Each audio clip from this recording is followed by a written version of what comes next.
April 3, 2026, Eastern Strait of Hormuz.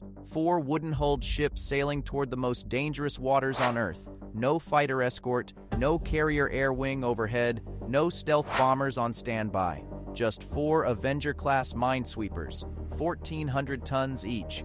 Top speed, 14 knots. Armament, 150 caliber machine gun. Heading straight into a confirmed Iranian minefield less than 15 nautical miles from Qeshm Island, where IRGC mobile anti-ship missile batteries had been firing at coalition warships for weeks. This is the story of the largest American mine-clearing operation since 1991. 72 hours that exposed the most dangerous gap in United States naval power, and the reason $40 Iranian mines nearly shut down 20% of the world's oil supply. I'm your host at Navy Axis, where we break down the most critical naval operations shaping global power. To understand why CENTCOM made this decision, you need to understand what was happening in the Persian Gulf in the spring of 2026. The U.S. campaign against Iran's naval infrastructure was entering its second month.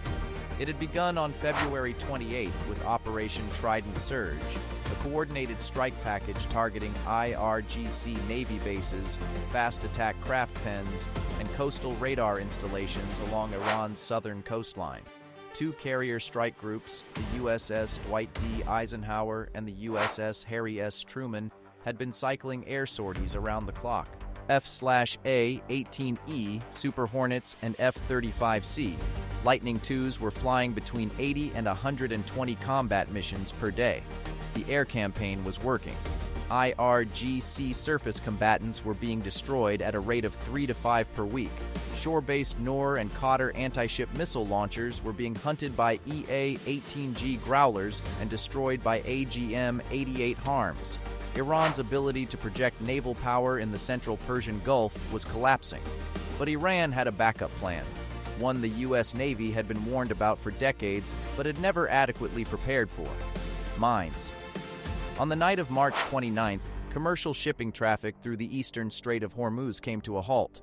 The Greek-flagged tanker Aegean Voyager struck a contact mine 7 nautical miles southeast of Qeshm Island. The blast tore a 40-foot hole below the waterline. The ship didn't sink, but it couldn't move. Within hours, the tanker was listing at 12 degrees, leaking crude oil into waters that carry 17 million barrels of petroleum every single day. Lloyd's of London immediately raised insurance premiums for Gulf transit by 400%. Within 48 hours, 6 major shipping companies suspended all tanker movements through the strait. Oil prices jumped $19 a barrel overnight. Iran hadn't fired a single missile at those tankers. It hadn't launched a drone. It hadn't risked a single fast attack craft. It had simply dropped mines from civilian dhows in the middle of the night and paralyzed global energy markets. CENTCOM's initial response was to route commercial traffic through the western channel of the strait, closer to Omani waters. But on March 31st, a Bahrain-based MH-60S Seahawk conducting surface surveillance spotted what appeared to be mine-shaped objects floating at shallow depth in the western channel as well. The Iranians had mined both passages. This was the moment Vice Admiral Catherine Holt, commander of U.S. Naval Forces Central Command, realized the entire air campaign was strategically irrelevant if the strait remained closed. Every Super Hornet sortie, every Tomahawk strike, every billion-dollar warship in the Gulf, none of it mattered if commercial shipping couldn't transit. She needed the mines cleared, and she needed it done immediately. The problem was resources. The United States Navy, the most powerful maritime force in human history, had exactly 11 Avenger-class minesweepers in its entire fleet. 4 were forward deployed to Bahrain as part of Mine Countermeasures Squadron 7.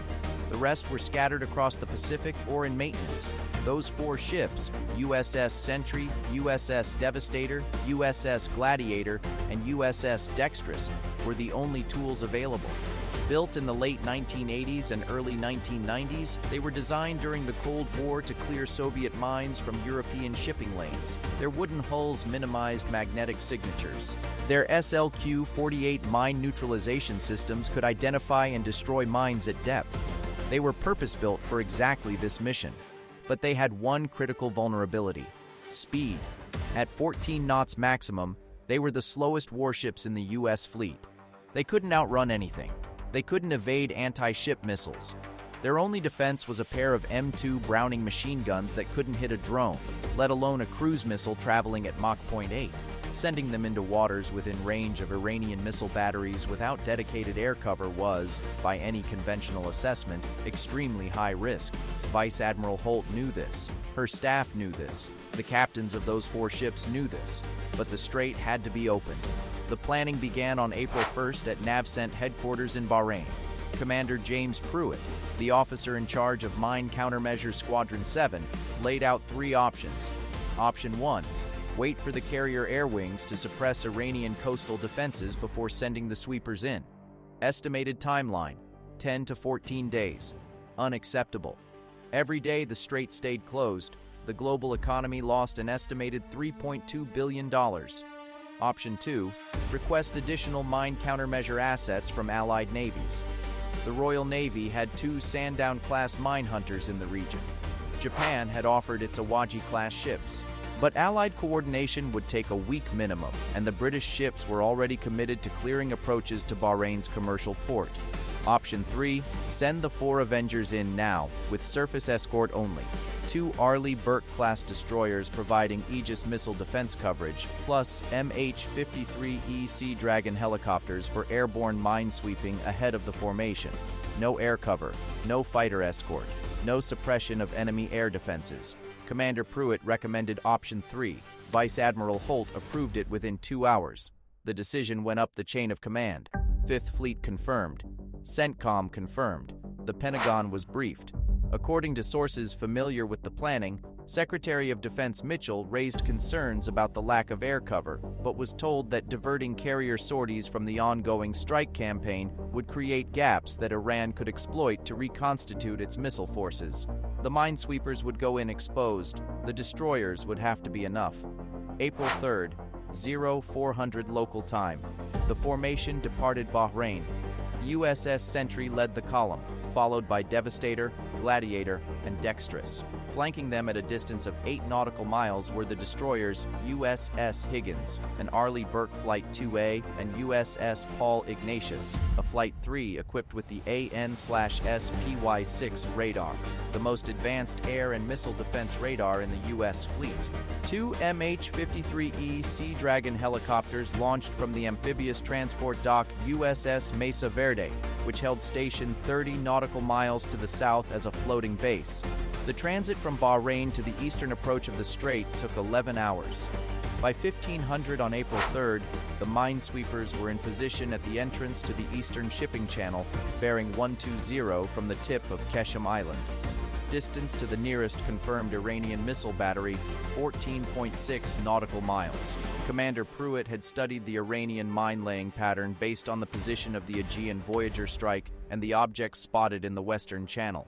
Intelligence suggested the Iranians had deployed a mix of EM-52 rising mines, Chinese-designed weapons that sit on the seabed and launch a homing torpedo when a ship passes overhead, and older contact mines, likely the Sadaf-02, a domestically produced copy of the Soviet-era M08.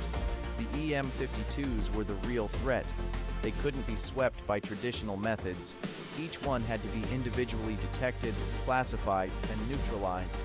The SLQ-48 mine neutralization vehicle carried by each Avenger was designed for exactly this, but the process was painfully slow. Each mine took between 20 and 45 minutes to neutralize. The contact mines were simpler. The MH-53E helicopters towed AN/AQS-20A sonar sleds that could detect them at range, and the Avengers themselves used the SQQ-32 mine hunting sonar to classify and avoid them. At 16:30 on April 3rd, USS Sentry's SQQ-32 sonar operator reported the first contact, bearing 135, range 600 yards, classification, probable moored mine at 12 meters depth. The mine clearance operation had begun. Over the next 8 hours, the 4 ships worked methodically through the eastern channel. They advanced in a staggered line, each ship clearing a lane approximately 200 meters wide. The MH-53E helicopters swept ahead at low altitude, their sonar sleds scanning the seabed for deeper threats. By midnight on April 3rd, 12 mines had been identified and neutralized. 9 were Sadaf-02 contact mines. 3 were EM-52 rising mines. The EM-52s were found clustered near the deepest section of the channel, positioned to attack deep-draft supertankers. Commander Pruitt reported progress to NavCent. The operation was on schedule. No hostile activity from shore. That changed at 0147 on April 4th. USS Paul Ignatius detected a radar emission from Qeshm Island. The Spy 6 classified it immediately. JY-27, a search radar, Chinese manufactured, operated by IRGC Coastal Defense Forces. The radar was painting the entire formation. By itself, the search radar wasn't a direct threat. It couldn't guide a missile to impact, but it meant the Iranians knew exactly where the minesweepers were, and they were watching. 12 minutes later, Paul Ignatius detected a second emission. This one was different. Band X, pulse Doppler, target tracking mode. An Iranian fire control radar had locked onto the formation. Commander Pruitt ordered the minesweepers to continue operations. Stopping meant losing hours. The destroyers were there for exactly this situation. Aboard Paul Ignatius, Captain David Okonkwo ordered his weapon systems to Condition 1. The Aegis combat system tracked the radar source, a mobile launcher on the northeastern coast of Qeshm Island, approximately 13 nautical miles from the Minesweeper formation. Intelligence assessed the launcher as a Gator anti-ship cruise missile system. Range, 200 kilometers.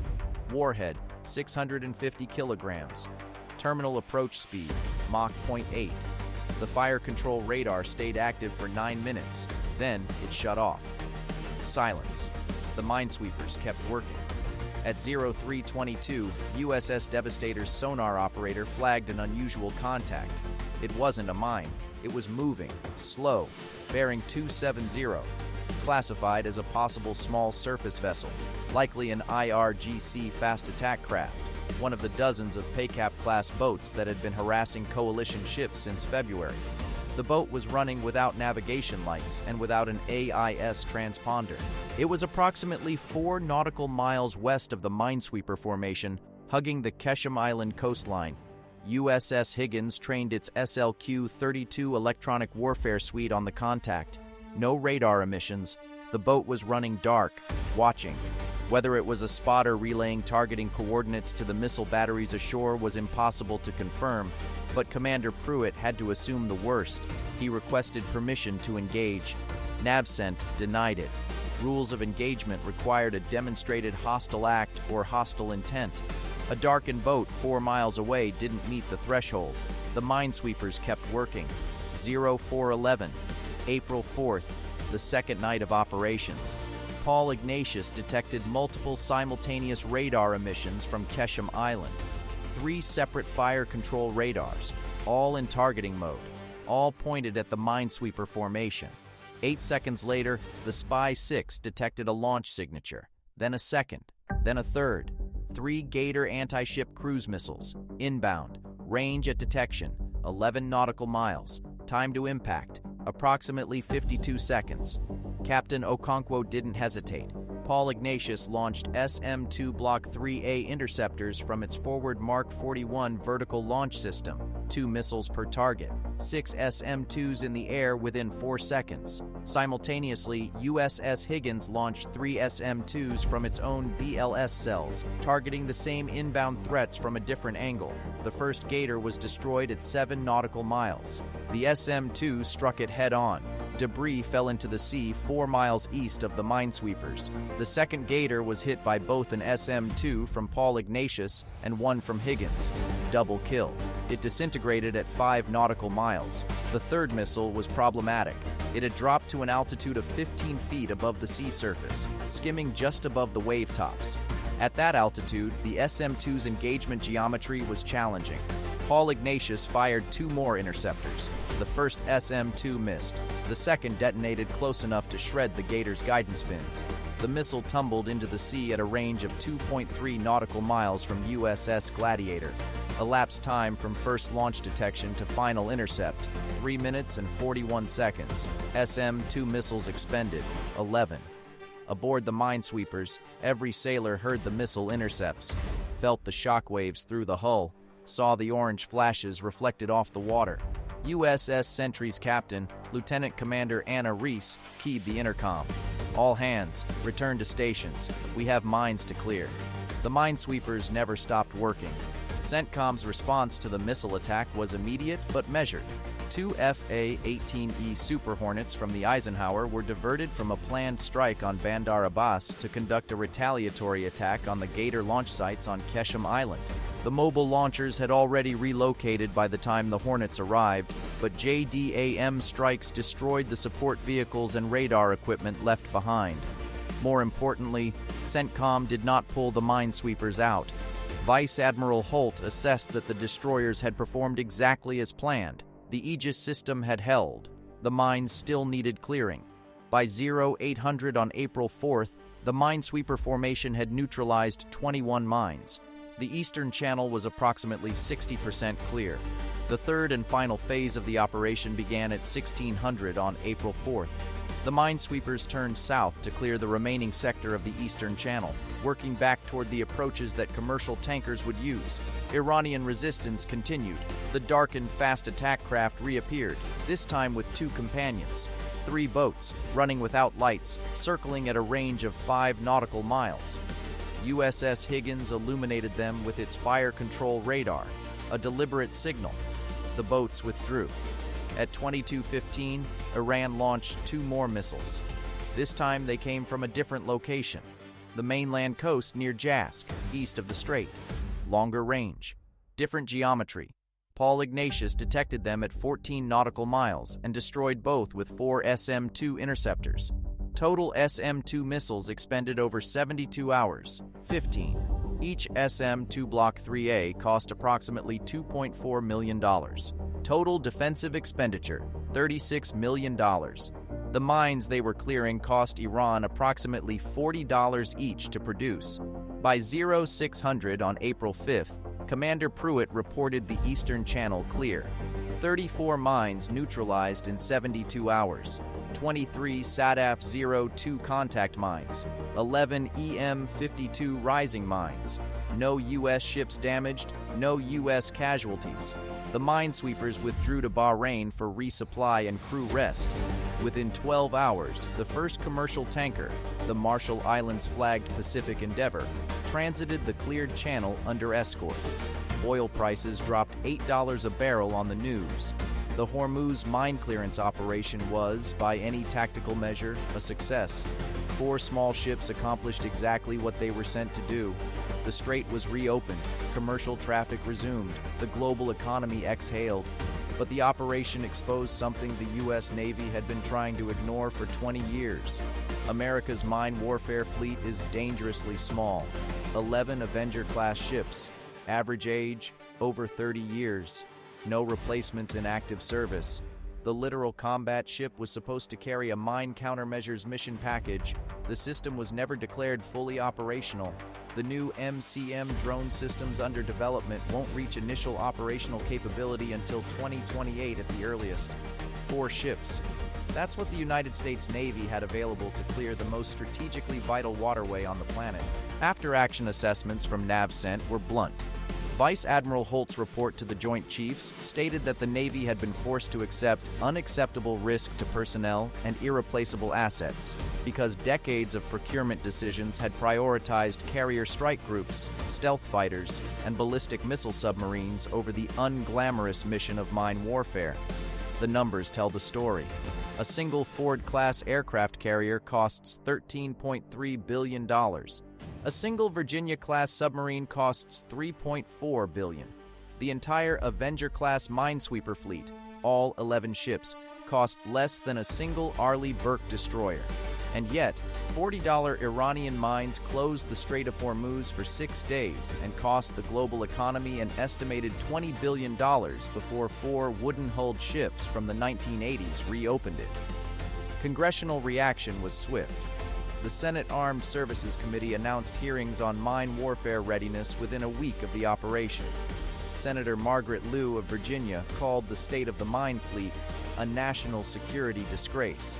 The House Appropriations Subcommittee for Defense began drafting emergency supplemental funding for accelerated mine countermeasure drone procurement. Inside the Pentagon, the operation forced a reckoning. The Navy's 30-year shipbuilding plan had allocated zero funding for dedicated mine warfare vessels. That changed. Sources familiar with the revised plan say that at least 6 new-class mine countermeasure ships are now under consideration, alongside an accelerated deployment timeline for the Knifefish unmanned undersea vehicle. Internationally, the operation had consequences as well. Japan and South Korea, both heavily dependent on Gulf oil, privately expressed anger that the United States had allowed the strait to close for nearly a week. Tokyo offered to permanently deploy 2 Awaji-class mine hunters to Bahrain, but the offer came with conditions. Japan wanted a formal mutual defense commitment covering its mine warfare assets in the Gulf, a commitment Washington was not immediately prepared to make. Iran drew its own lessons. The mine-laying campaign had achieved strategic effects out of all proportion to its cost. For the price of a few hundred naval mines, total estimated cost under $200,000, Iran had disrupted global oil markets, forced the U.S. to divert critical warships from the strike campaign, and demonstrated that even the world's most powerful navy could be held at risk by the simplest weapons in the maritime arsenal. Intelligence assessments from late April 2026 indicate Iran has begun acquiring additional mine stockpiles from undisclosed sources. IRGC naval commanders have reportedly studied the Hormuz operation in detail and are developing tactics for faster, more dispersed mine laying using civilian vessels that are nearly impossible to distinguish from normal Gulf commercial traffic. The mine threat in the Persian Gulf is not diminishing, it's growing. Comment minefield if you think the Navy should have had more minesweepers ready before the campaign began. There's one final detail from the operation that rarely gets discussed. On the morning of April 5th, as the minesweepers withdrew toward Bahrain, USS Sentry's sonar operator detected one final contact in the cleared channel. Classification: EM-52 rising mine. Depth: 31 meters. It was sitting directly beneath the lane that had already been marked as clear. The SQQ-32 had missed it on the first pass. The mine was partially buried in sediment, its acoustic signature masked by the seafloor terrain. Lieutenant Commander Reese ordered Sentry to stop. The SLQ-48 neutralization vehicle was deployed.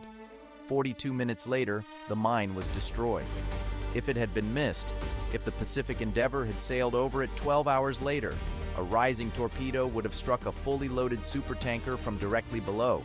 The resulting explosion and oil spill in the Strait of Hormuz would have made the Aegean Voyager incident look minor. One mine, missed by sonar, found by chance on a second look.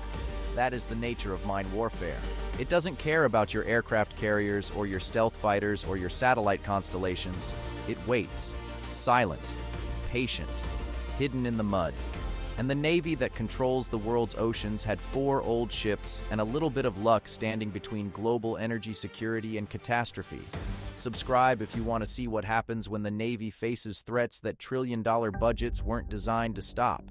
The Strait of Hormuz is open today. Tankers are transiting.